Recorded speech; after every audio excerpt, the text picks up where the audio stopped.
After that night, I knew staying in the house was no longer possible.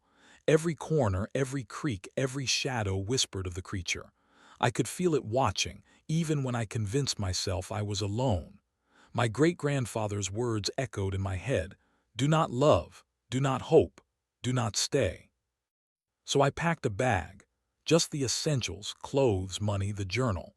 I told myself I would leave the town, the county, maybe even the country if I had to. Surely distance would break whatever tether bound me to this curse. Surely if I outran it, I could start over. But deep down, I already knew the truth. You cannot run from something that doesn't follow you in space, but in blood. Still, I tried. The first night on the road, I stopped at a motel 3 towns over. It was a cheap place, the kind of roadside inn with buzzing neon lights and a clerk who barely looked up from his phone when I checked in. The air smelled of mildew and old cigarettes. But it was away from home, away from the forest, and I thought maybe, just maybe, I could sleep. I left the journal on the nightstand unopened. I wanted one night without it, just silence. But at 3 a.m. I woke to a sound that froze my blood. The humming. That same broken, off-key humming. Louder now, clearer, not outside, not in the hallway, inside my room. I snapped on the light. Empty. The chair in the corner was vacant, the curtain swayed gently in the breeze of the air conditioner. Yet the sound lingered, vibrating in the air, echoing inside my skull. I didn't sleep again. By dawn, I was back on the road. I drove for days, across counties, across states. I avoided cities, choosing back roads and rural motels. Every night I prayed for silence. Every night I was disappointed. Sometimes it was the humming. Sometimes it was scratches on the motel door. Once I woke to find the journal open on my chest, though I had locked it in my bag the night before. It didn't matter how far I went. It was always there. On the 7th day, I pulled into a diner in a small town I didn't even know the name of. My hands shook as I sipped my coffee. The waitress, a kind woman with tired eyes, asked if I was all right.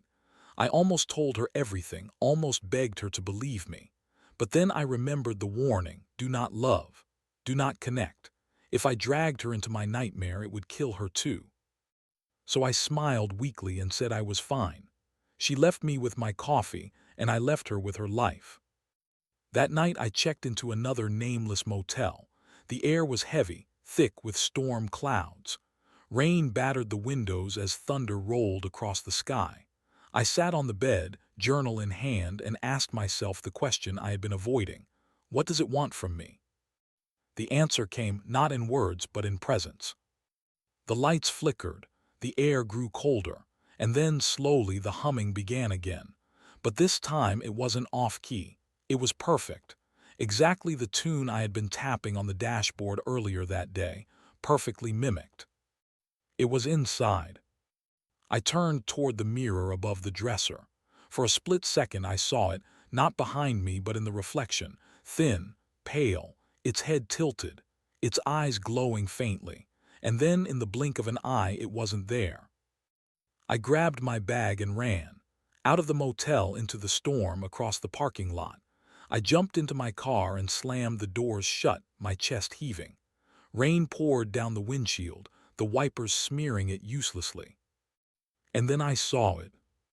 Standing at the edge of the parking lot under the flickering neon sign, still, watching. I slammed the car into gear and sped away, tires screeching on the wet pavement. I didn't look back. I couldn't. But I knew it didn't matter. You can't run from something that isn't chasing you. That night I drove until dawn, refusing to stop. My eyes burned, my body ached, but the fear kept me moving.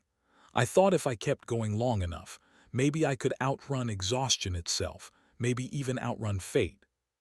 But fate doesn't care how far you drive. Fate is patient. By the time the sun rose, I realized the awful truth. It wasn't following me. It was already with me. In my blood, in my name, in the history of my family. And no road could ever take me far enough. I am not escaping it. I am carrying it.